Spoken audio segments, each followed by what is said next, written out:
Hey Thrivers, this is Angela Buttimer and it is Thrive Thursday. How are you doing out there, friends?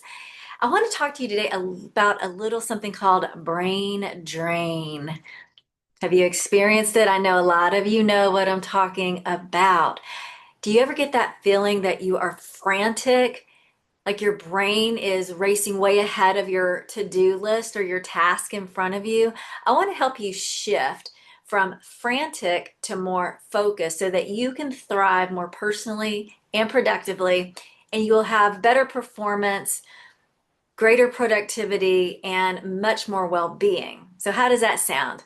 A lot of times when we're running around the world like a squirrel, feeling like we're being pulled in a million different directions and our brain is scattered and frantic, we get something called decision fatigue, meaning that our brain gets drained, it gets depleted from all of the big decisions you have to make, but also all the little ones. And I'm thinking about all of you out there, but especially those of you who are leaders who have to make more decisions than most, leaders in the workplace, leaders in the home, in the community, etc.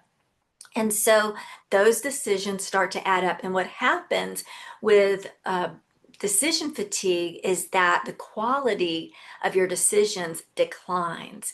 You lose the ability to really think clearly, to think innovatively.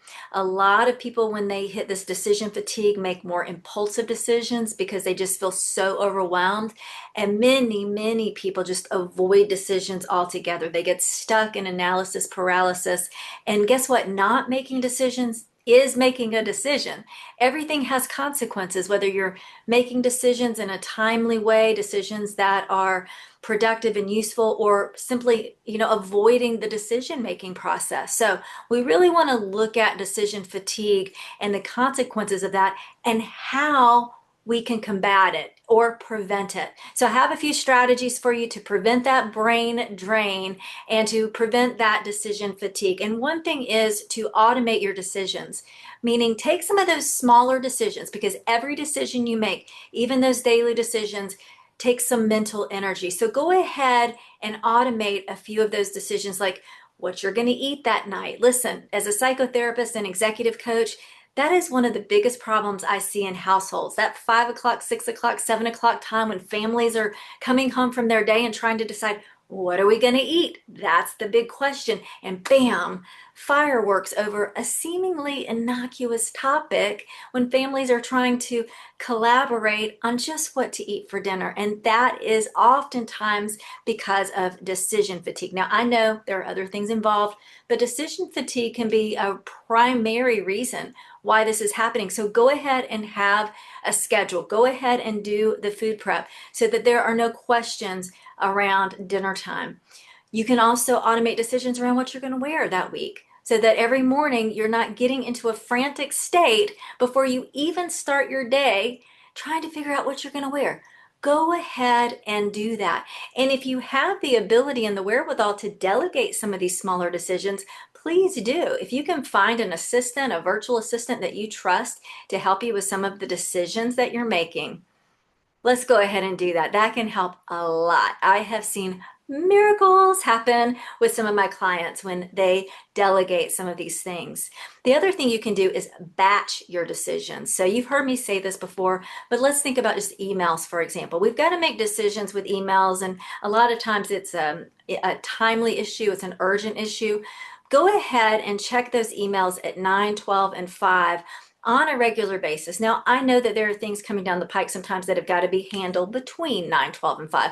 But for the most part, go ahead and set that structure for yourself so that you're batching those decisions. Set a timer so that you don't go down the rabbit hole of being on email for hours and hours, and then waking up, the day is almost over, and you feel like you've gotten nothing done. So you can see how some of this can really help with your productivity, your performance, and definitely your well-being, because we love to end a day feeling accomplished, like we hit our priorities, our goals, and I really want that for you because it's going to help you thrive personally and professionally, and it's going to have ripple effects for the people around you.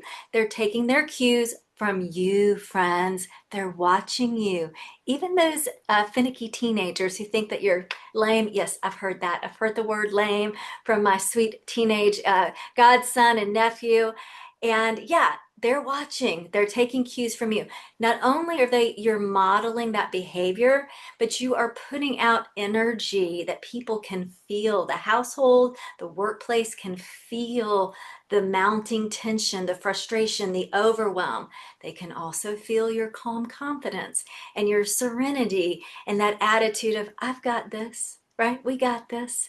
That really puts off a good signal of safety to the people around you. It also sends a wonderful signal to your brain of safety that yes, we can handle this. I have confidence in my capabilities.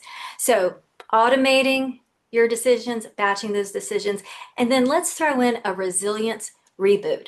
These are some of the things that I talk about that are tried and true. They are simple but profound. But if you will, throughout your day, practice the pause, stop what you're doing, take some deep breaths. You know, when we get stressed, we tend to hold our breath or breathe shallowly, and that creates a cascade of stress reactions in the brain and body.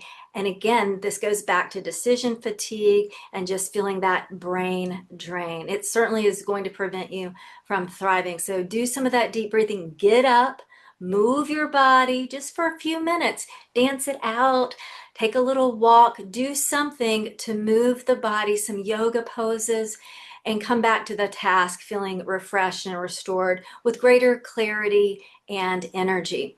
One thing I love to have people do is a purge. Just take a sheet of paper and just write down everything that's on your mind mentally, emotionally, any stressors that you're having, any tasks that you have to do. Give yourself a limited amount of time to do this, but it's like a brain dump. You're just dumping everything that is swirling around. So maybe you give yourself 90 seconds, 2 minutes to write it out so that you're not holding it all inside, because that can get heavy, that can get overwhelming. Okay, so try the resilience reboot as well. Try these strategies. Let me know how you're doing. Drop some comments below and tell us what you're doing to help with decision fatigue and that brain drain, and how you're doing with thriving in your life personally and professionally. Hit like, subscribe to my newsletter at buttimerconsulting.com, and I would love to hear from you. Let me know how you're doing. I'm at Angela@buttimerconsulting.com, and I will see you next Thrive Thursday, friends. Take good care.